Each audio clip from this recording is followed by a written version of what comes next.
Before I begin this video, just to remind you again that we are on both the homepage of Rumble as well as Locals, that if you are following us from Rumble, you can see us, the Duran, on the homepage, and you can also type me into the search bar and you will find my channel there on Rumble.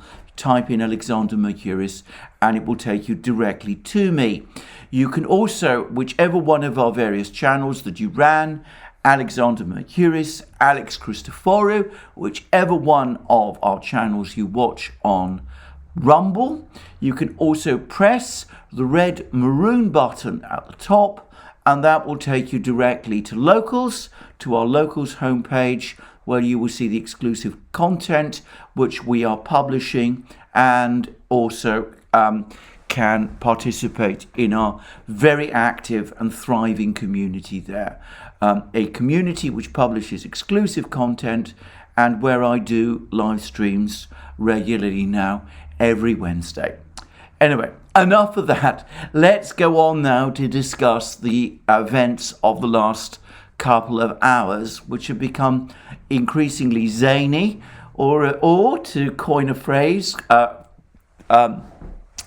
initiated by President Biden himself, they've become increasingly wild. A couple of days ago, the United States government, Psaki, said that the United States was no longer going to use the word imminent to describe the situation with a potential Russian invasion of Ukraine. Well, that lasted, as it turned out, just a few days. On Thursday, 10th February, things began to change radically. And it began with a visit to NATO headquarters of British Prime Minister Boris Johnson, over the course of which he said that the situation is now more dangerous than it has been. He said this is the most dangerous moment, and he said that on a visit to NATO headquarters, and he said that our intelligence remains grim.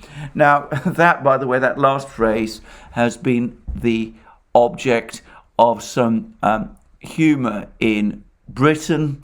Obviously, intelligence is a word with various meanings in the English language. I'm not going to pursue that point further, but The Guardian describes his words as follows. This is Boris Johnson's words. This is probably the most dangerous moment. I would say that in the course of the next few days, in what is the biggest security crisis that Europe has faced for decades, we've got to get it right. That was Boris Johnson on Thursday, 10th January 2022. And what we learn is that later that evening, there was a meeting in the Situation Room in the White House, and apparently that has triggered even further comments about a war scare and talk about an imminent Russian invasion of Ukraine. And this was followed up by an extraordinary briefing in the White House by Jake Sullivan, which I'm going to come to shortly. But I would point out that this is a briefing in which Jake Sullivan finally dropped his mask. He was no longer the senior administration official. He became finally Jake Sullivan. And of course, the most eye-catching part of it was that he said that a Russian invasion of Ukraine could happen any day. It could happen before the end of the Winter Olympics in Beijing.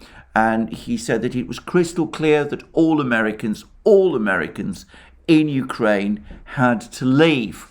And on the following day, Saturday, we've heard further reports that the United States is drawing down the staff at its embassy in Kiev. Apparently the British are doing the same.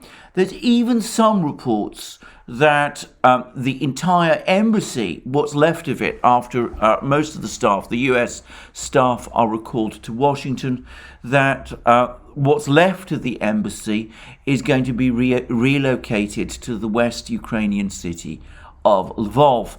I will come back again later in the program to the implications of all of this.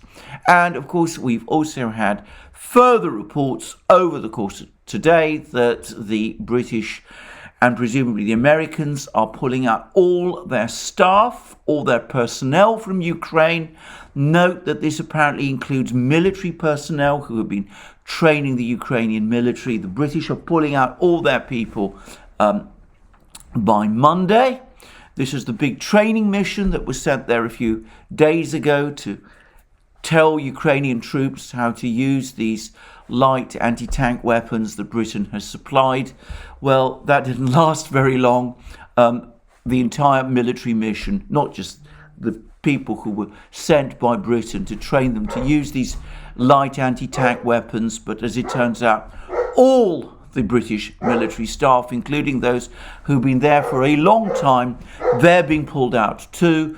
And I assume the same applies to the staff that the United States, the military personnel that the United States has had in Ukraine on training missions, and I presume Canada and all the other countries that have been providing training missions, they're going to pull out their personnel as well. And in fact, we've had a whole succession of statements from the United States, including from President Biden himself, in which he's made it absolutely clear that military troops, US troops, will not be deployed to Ukraine, that there is no possibility of the United States engaging Russian troops in a battle for Ukraine, and even those troops that are now being redeployed to Europe by the United States, a couple of thousand in total, they will not be entering Ukraine under any circumstances, not even to evacuate US citizens in the event that there is in fact fighting or an invasion or a war there. So that's what the United States and Britain have been saying, and it also was what the United States communicated in a briefing with NATO leaders that was carried out by President Biden, apparently on Friday, early on Friday, or perhaps late on Thursday, 10th or 11th February. And it's also the pattern of all the media commentary, of course, which we've been seeing. In fact, the media commentary has gone a great deal further. It's suggested that orders that the United States and Britain have obtained, details of the orders that the Russian military have received from President Putin about the attack on Ukraine. That, by the way, has been denied by the United States, by Jake Sullivan over that course of that press conference on Friday, and there's also been all sorts of other claims, including claims that the Russian invasion, or at least the first steps for that Russian invasion, are going to happen on Tuesday or Wednesday. I'm going to say in advance that whilst some of this reporting may accurately reflect leaks that US officials are planting in the media, I suspect that what's also happening is that a lot of reporters in Washington are calling their sources in the various in the US government, in the intelligence agencies, in the State Department, and are trying to get their sources to provide them with information about a situation about which, as will become clear in a moment, the United States is actually extremely ill-informed, and the result is that as a result of these rather fevered conversations that are going on, all sorts of wild stories are appearing as the sources peppered across this gigantic US bureaucracy try to give the reporters the kind of red meat information that the reporters are looking for.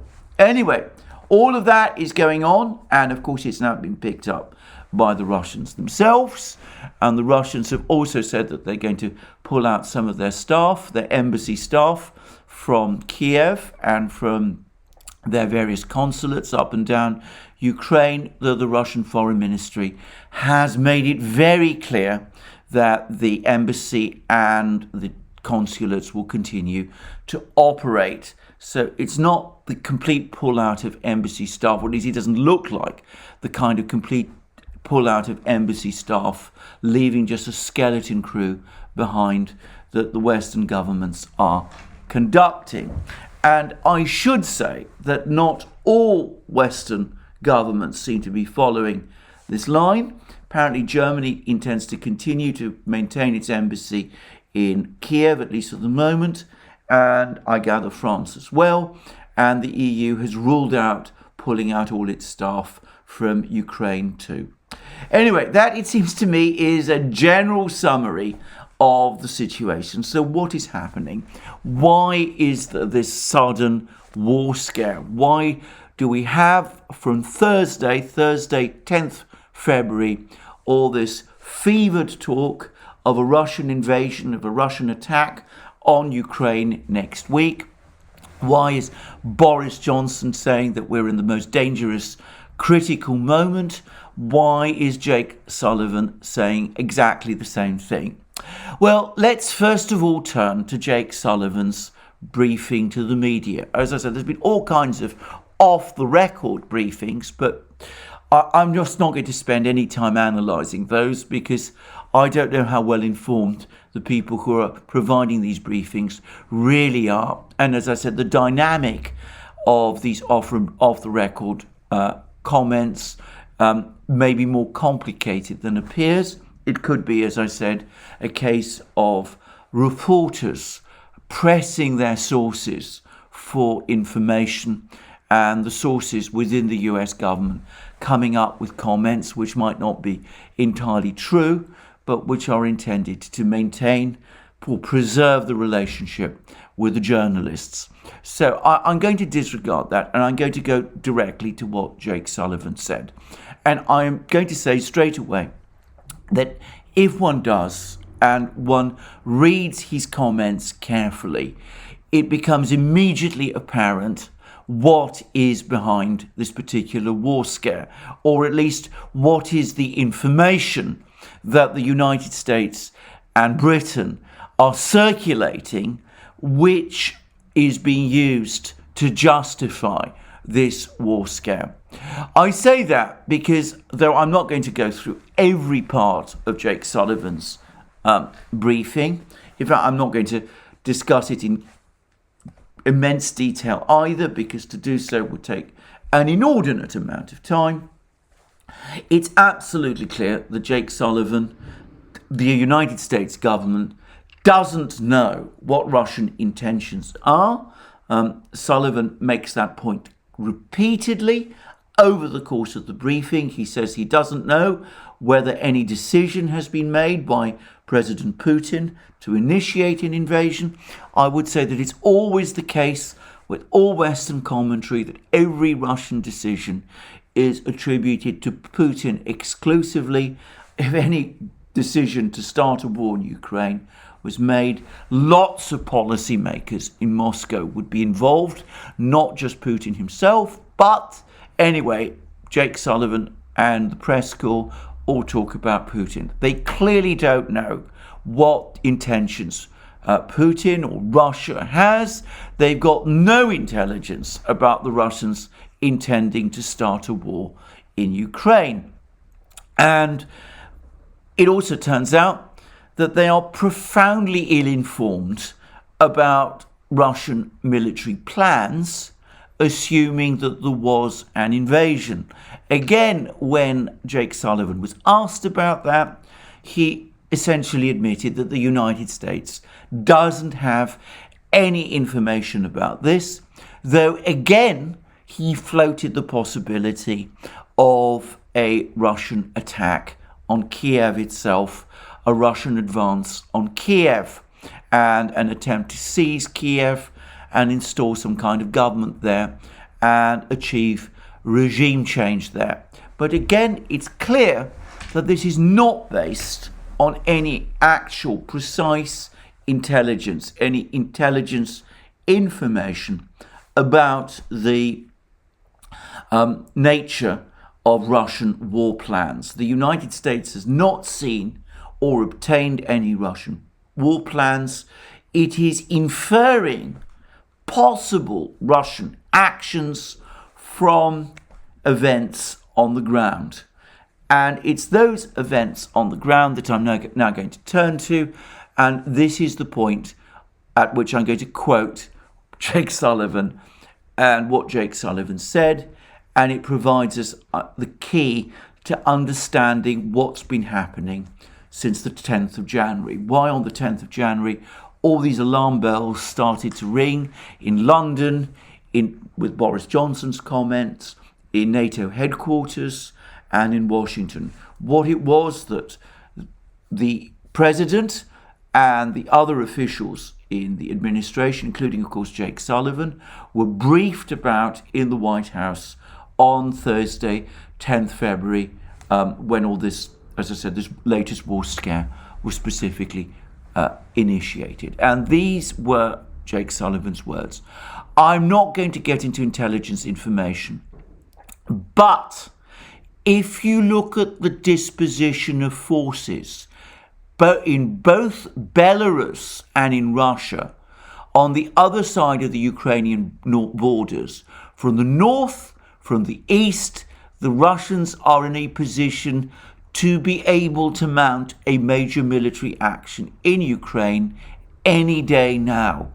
And for that reason, we believe that it is important for us to communicate to our allies and partners, to the Ukrainians and to the American citizens who are still there. Now, actually, that is very clear, and it gives the game away. I think it's clearer, perhaps, than Sullivan intended it to be. The United States doesn't have any information about Russian intentions. It doesn't have any information about Russian war plans. Its information is the disposition of Russian forces in both Belarus and in Russia, the fact that the Russians now have troops on the north and east of the Ukrainian border, that the Russians are in a position to be able to mount a military action in Ukraine. And he says clearly that we believe that it is, and for that reason, because the Russians have all these forces in place, we believe that it is important for us to communicate to our allies and partners, to the Ukrainians and to the American citizens who are still there. In other words, the intelligence is the disposition of Russian forces. Russian forces in European Russia, in Voronezh and Rostov regions, and in places east of Ukraine, and also the presence of Russian forces in Belarus. And that is, in fact, it's the last point that is the key. Because on the 10th of February, the very day when all of this began, when we've seen all this Boris Johnson coming along to NATO headquarters talking about intelligence being grim, on the very same day, apparently, that there was this briefing in the White House Situation Room, on that day, a Russian military exercise alongside the Belarusian army in Belarus began, the 10th of February 2022. And one doesn't actually need a huge amount of intelligence, secret, classified intelligence, to have any real to work out much about it, because the Russian Defense Ministry has actually provided quite a lot of information. And you will find the following link from the Russian Defense Ministry under this video, and it reads Union Courage 2022, and it goes on to say from February 10th to 20th, notice these dates, The Russian-Belarusian Joint Operational Exercise Union Courage 2022 is being held on the territory of the Republic of Belarus as part of the inspection of the reaction forces of the Union State. The Union State is this association between Belarus and Russia, which has been given renewed impetus since Lukashenko saw off the colour revolution attempt which was launched against him in 2020. And then the bulletin, the piece from the Russian Defense Ministry goes on to say, the purpose of the exercise is to work out tasks for suppressing and repelling external aggression during a defensive operation, countering terrorism and protecting the interests of the Union State. During the exercises, measures have been taken to strengthen the protection of the state border, to protect the infiltration of to prevent the infiltration of armed groups of militants, to block the channels of delivery of weapons and ammunition, to search, block, destroy illegal armed formations and diversionary reconnaissance groups of a mock enemy. The practical actions of the troops takes place at the Domanovsky, Gorsky, Obuz-Lesnovsky, Brestsky, Osipovichi training grounds and in certain areas of the territory of the Republic of Belarus. The airfields of Baranovichy, Luninets, Lida and Marchulishchi are also involved.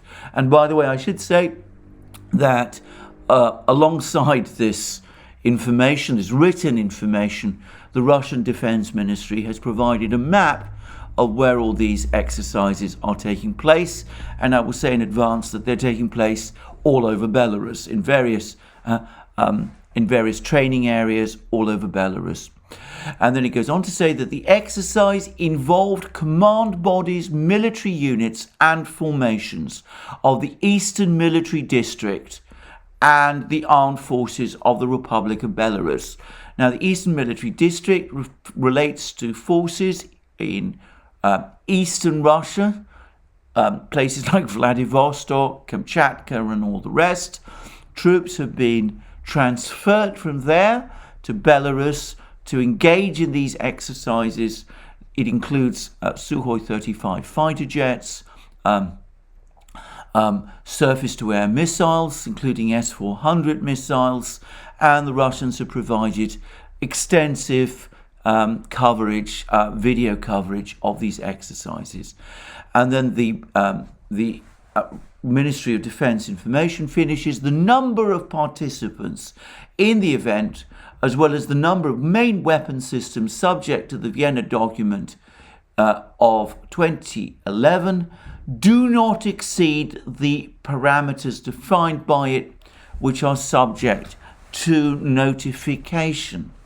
Now, that would suggest that the total number of troops, Russian and Belarusian troops, participating in this exercise is under 9,000. The Western powers, the United States and Britain, put the number much higher than that. They suggest that it is as high as 30,000. Well, it's difficult to say, but as I said, the Russians are giving us some ideas of the number of troops involved, and they put it at the upper limit that is required below the upper limit, the lower limit, which requires notification under the 2011 Vienna document, and that limit is 9,000. So it must be, if the Russians are correct, fewer troops than that. 9,000 must be the absolute total, the uppermost total of the number of troops involved. So it's this that is causing all the tension. The fact that there are these military exercises of Russian and Belarusian troops going on in Belarus. That's what Jake Sullivan said, coming back to the briefing. If you look at the disposition of forces in both Belarus and in Russia, the Russians are in a position to mount a major military action in Ukraine any day now. So it is the fact that these exercises in Belarus are taking place, which is the course of this war scare. And I would add, and perhaps not by chance, the exercises in Belarus are also taking place in parallel with Russian naval exercises in the Black Sea. These naval exercises, by the way, have been prepared and highlighted over quite a lengthy period, and they're part of global exercises that the Russian Navy has been engaged in since 2020. Since the start of 2022, all Russian fleets are engaging in major naval exercises. At the moment, there was an exercise, by the way, west of the Irish coast, which caused some concerns in Ireland. The Russians moved it further west after complaints from the Irish about it. These are major naval exercises taking place involving all Russian fleets around the world. And those are the first such exercises, by the way, that the Russian Navy has engaged in since the fall of the Soviet Union.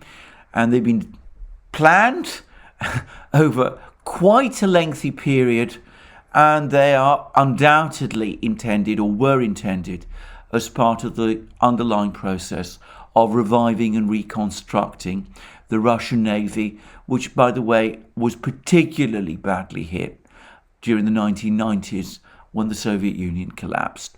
So this is what is triggered this particular war scare. It is the start of those military exercises, especially the ones in Belarus. And note again the dates which the Russians have given us. The dates of these exercises extend from the 10th of February to the 20th of February.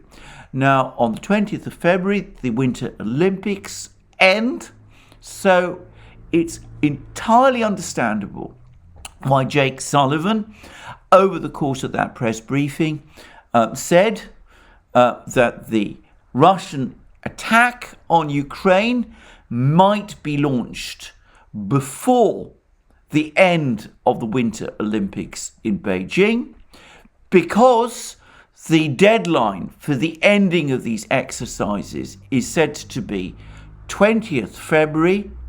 So if the Russians are indeed going to use these exercises as a springboard to strike Ukraine, at Ukraine from the north, then logically this must happen before the exercises are scheduled to end, which, as I said, is the 20th of February, which is, of course, the day when the Olympics end. So all the pieces fit into place. What is causing this alarm is the fact that these exercises are going on in Belarus. And can I just say, first of all, that some of this alarm is warranted. One of the things that has happened, and which these exercises have perhaps rammed home, is how militarily unsustainable Ukraine's position has now become. As the Ukrainians themselves have been complaining over the last few days, they are now in effect surrounded by hostile forces. There's a large Russian military concentration in Crimea, which has been incrementally building up over the last couple of years. And there's, of course, a very powerful Russian army military presence in Western Russia, east of Ukraine's border. Then there's the various militias in the Donbass, said to number around 35,000 men and heavily equipped, apparently, with some armoured, with quite a lot of armour, more apparently proportionately to their size than the Ukrainian military is. Ukrainian military has more armour overall, but apparently the militia has a higher density of armour than the Ukrainian military does. And of course, there's now the potential of a strike on Ukraine from the north, from Belarus. And at this point, perhaps it's worth adding something further, which is that all this talk about Kiev suddenly being in danger makes a lot more sense if you imagine or expect a strike from the north, from Belarus, for two reasons. Firstly, Kiev is closer to the Belarusian border. The Russians would have to drive quite a long way to get to Kiev if they were advancing either from Crimea or from the east, from Ukraine's eastern border via the Donbass. And of course, most of the Ukrainian army is now based around on the conflict line facing off Donbass. So it's the proximity is closer if you are looking at a Russian advance from the north via Belarus. And apparently, and here again, I'm not an expert on these things, but apparently there is another factor, which is that apparently there's been a great deal of reliance on the part of the Western militaries and the Ukrainian military on using the Dnieper River, upon which, by the way, Kiev is located, as a sort of last line of defense. The Russians would have to cross the Dnieper River to actually capture Kiev itself. It would need a riverine landing. But of course, the Russians, the Dnieper River flows through Belarus. So by positioning troops in Belarus, the Russians can cross the Dnieper River on friendly territory in Belarus itself, and could march on Kiev from the north and west of the Dnieper River, investing Kiev and surrounding it and capturing it in that kind of way. So it's possible to put all the pieces together and to understand the hysteria if you really believe, or if you want people to believe, that there is a Russian invasion of Ukraine pending. But coming back to what Jake Sullivan was saying, having all these troops in all of these places doesn't, of course, mean that the Russians are indeed planning an advance on Kiev from Belarus, or are preparing to launch a strike on on Kiev from Belarus. It doesn't prove that there's any kind of invasion or attack pending. And of course, the Russians continue to deny that they have any such plan. And they denied it in a fraught conversation that has taken place earlier today between Russian Foreign Minister Sergei Lavrov and US Secretary of State Tony Blinken. And the Russians have provided a media release, and it reads as follows. On February 12th, at the American Initiative, a telephone conversation took place between the Minister of Foreign Affairs of the Russian Federation, Sergei Lavrov, and US Secretary of State Antony Blinken.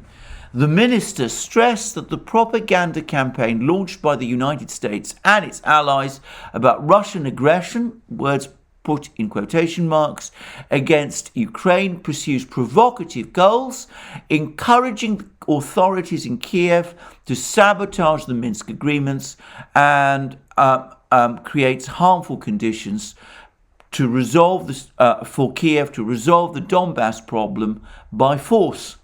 As the head of the Russian Foreign Ministry noted, the reaction of Washington and Brussels to the drafts of the Russian-American Treaty and agreement with NATO on security guarantees submitted by us ignores key provisions for us, primarily on the non-expansion of the alliance and the non-deployment of strike weapons near Russian borders. It was emphasized that these issues will be at the center of our assessment of these documents received from the United States and NATO, which will be brought to the attention of colleagues. Sergei Lavrov recalled the inadmissibility of actions that violate commitments made at the highest level on the indivisibility of security in the Euro-Atlantic region.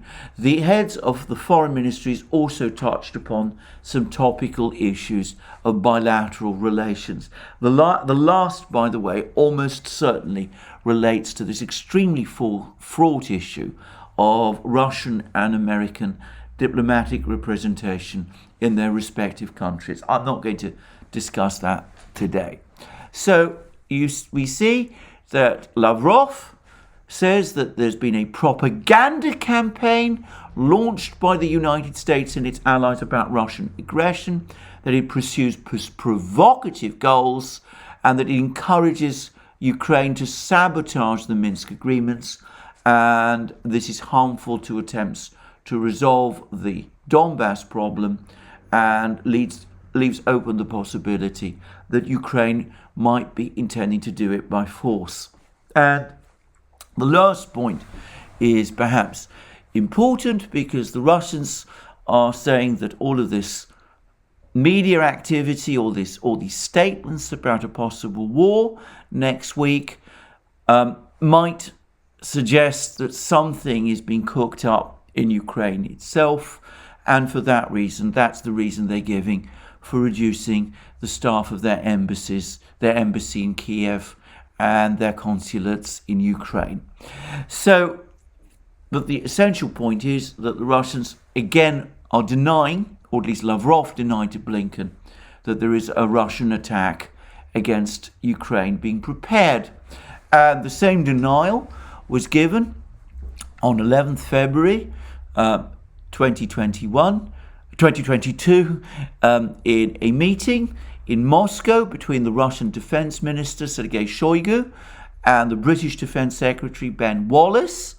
Shoigu again said to Wallace that Russia is not planning to attack Ukraine. And of course, it was also what was said on the previous day, 10th February 2022, by Russian Foreign Minister Sergei Lavrov in that fraught conversation he had with Liz Truss, the British Foreign Secretary. So all of this shows that the Russians continue to deny all of this. And it's important to say that the Russians are still looking to receive Olaf Scholz, the German Chancellor, in Moscow on Tuesday. And it seems that Scholz, for his part, still intends to travel to Kiev on Monday to meet with Zelensky there. And he still intends to go to Moscow on Tuesday to speak with Putin and to have a face-to-face meeting with Putin. So that seems inconsistent with either the Russians or the Germans anticipating some kind of war in Ukraine. It certainly seems inconsistent to me with a Russian plan to attack Ukraine. And going back to that earlier video in which I discussed the way in which the Americans seem to be putting enormous pressure on the Germans to announce the cancellation of Nord Stream 2, or at least to publicly commit to cancelling Nord Stream 2 as part of any sanctions package in the event of a war in Ukraine. It could be that a lot of this hysteria about war that we are seeing is partly intended, or at least perhaps even mainly intended, to get Scholz to call off his visit to Russia on Tuesday. Note again that Bloomberg in particular was claiming that the attack on Ukraine, the Russian attack on Ukraine, was due to take place on Tuesday, the very day when Scholz is supposed to be going to Moscow. So it could very well be that this is partly the agenda. It's partly intended to dissuade Scholz from traveling to Moscow, to Kiev and Moscow. And that might be part of the agenda, though if so, I have to say it hasn't happened yet. It seems that Scholz is still intending to go. And in the meantime, we also have comments from President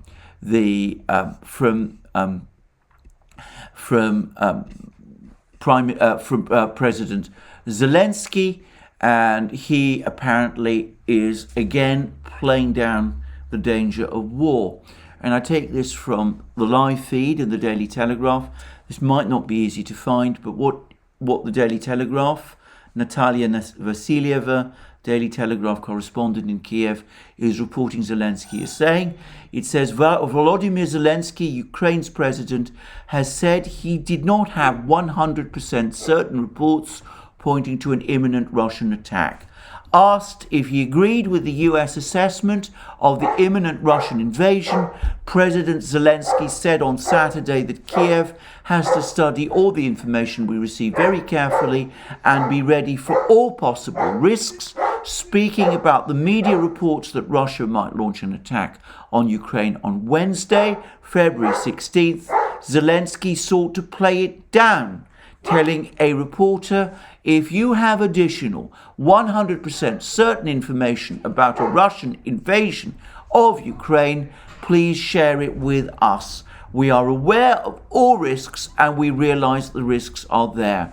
He refused to say if he agreed or disagreed with the US assessment about the distinct possibility of a Russian invasion, as Ukraine has been suffering from Russian aggression in different forms since 2015.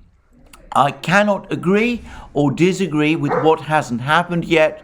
Right now, there is no full-scale war in Ukraine. He urged the media not to spread the war scare. Panic is the best friend of our enemy. And here I'm going to make my next point. I don't know what's going to happen next week. I still very much doubt that there is any Russian plan to attack Ukraine. I should correct that. I say that I don't very much doubt that there is any Russian intention to launch an attack on Ukraine. I doubt that the number of troops in Belarus come anywhere close to this figure of 30,000 that it's been talked about. 9,000, probably fewer, seems to be the total number of troops from both Belarus and Russia that are engaged in these exercises in Belarus. And I don't believe that that's anywhere near enough a force to advance on Kiev and to capture it. And I don't think that's the Russian plan. However, as the Russians have said, it's possible that something is being cooked up. It could be that something might happen next week before the Olympics end, before this exercise ends. Who knows? But regardless, it must be the case that the Ukrainians themselves are feeling massively let down at the moment. Because consider what's happened. We have all this talk about war between Russia and Ukraine. We have all this talk about an attack on Ukraine by Russia. And what are the Western powers doing? They're evacuating their embassy staffs from Kiev. They're telling all their people in Ukraine to leave.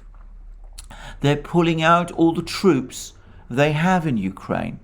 They're saying that under no circumstances will they come to Ukraine's defense.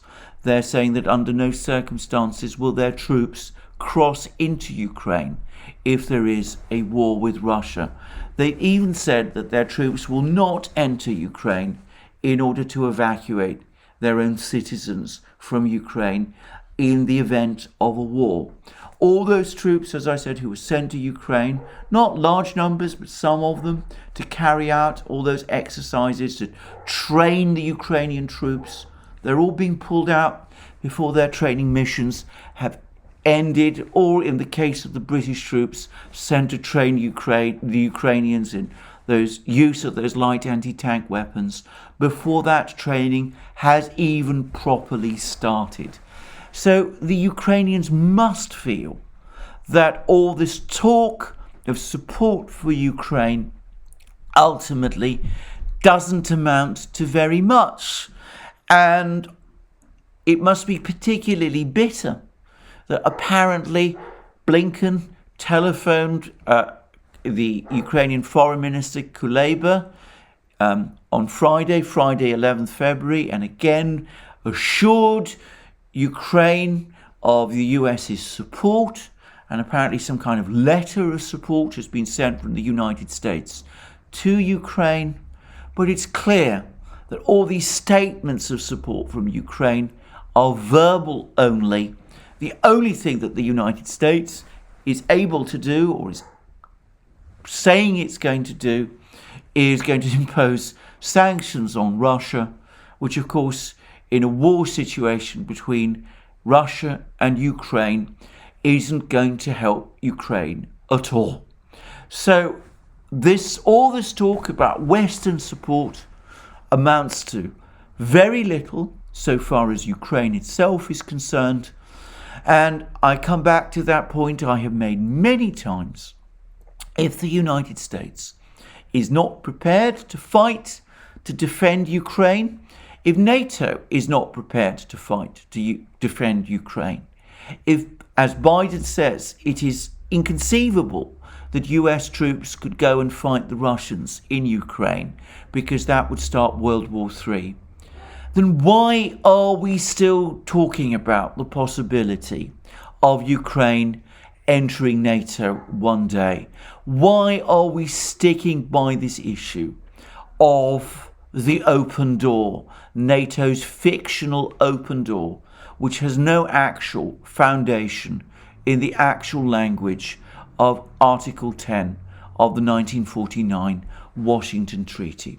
Why do we continue to hear all of this? Why are we risking Ukraine's existence on the principle, in defense of a principle which does not exist, it's not found in the treaty, and which means nothing in practice? Well, on that point, I'm going to end. I think the best thing to do now is to wait and see what the diplomacy produces. Biden is going to speak to Putin later today, Saturday. Apparently, in a state of great agitation, the Americans tried to contact the Russians yesterday to set up this telephone meeting between Biden and Putin. The Russians weren't too keen. Apparently, the US sent a letter, a written request for this meeting, followed up with verbal requests. They're really badgering the Russians for this telephone conversation. Putin had earlier agreed to speak to Macron. This is apparently part of the long-standing discussions between the Russians and the French, of which Macron's visit to Moscow a few days ago was part. So this is already a scheduled meeting. Putin, the Russians weren't particularly keen on another call between Putin and a Western leader on Saturday. They suggested Monday instead, but the Americans, as I said, badgered them, and eventually the Russians agreed. So we'll see what comes of that discussion between Putin and Biden today. And we will see what comes of that further discussion between Putin and Macron today. We will see what the two leaders exchange with each other. So let's wait for the readouts. Let's see what the various parties to all of these talks say. So I'm going to wait until we have a clearer picture of what the diplomatic situation is, what the discussions between the various leaders are going to tell us about the way the situation is going forward. Well, I'm going to finish with one very final point, and it was a very interesting one, and it also slipped out during this briefing that Jake Sullivan gave in the White House. And he was asked questions about the Chinese-Russian joint statement and about the fact that the Chinese are clearly supporting the Russians in this matter. And he said that if the Chinese are taking that step, it's not going to be a good one for China. And of course, Chinese support for Russia is not going to help the Russians very much either. But he made one particular point which really stood out for me. he talked about the long-term competition between the Western powers and the Eurasian bloc.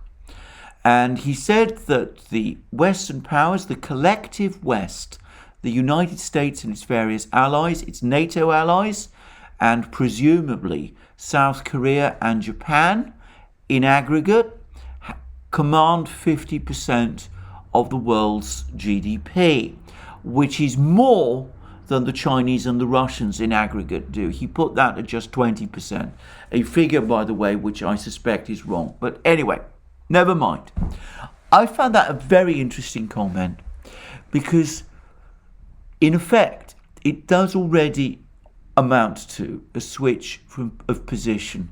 Once upon a time, a US official commenting about the United States' leading adversaries would have pointed out that it is the US whose GDP surpasses the level of those adversaries.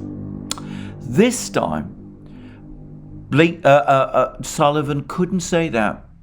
He had to say instead that it was the collective West's GDP which surpasses that of the US's adversaries. Now, that already suggests that the US senses that the aggregate economic, industrial, technological, and scientific power of the Chinese and the Russians exceeds that of the United States itself. The United States has to look to its allies to make the difference, to maintain this notional economic advantage. That is an interesting fact in itself, and it shows that the United States is finding itself increasingly in a position of disadvantage with respect to its adversaries, and one where it has to look to its allies to make up the difference.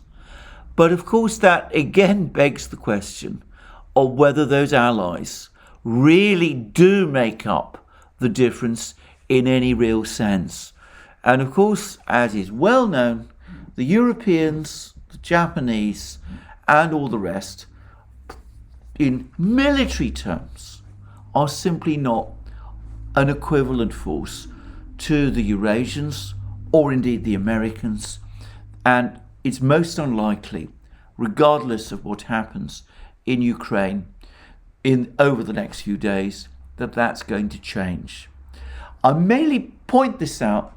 This is the first time, as I said, that I've seen an implicit admission from a senior American official that the aggregate resources of America's enemies exceed America's own, so that the United States has to rely on its allies to keep itself ahead.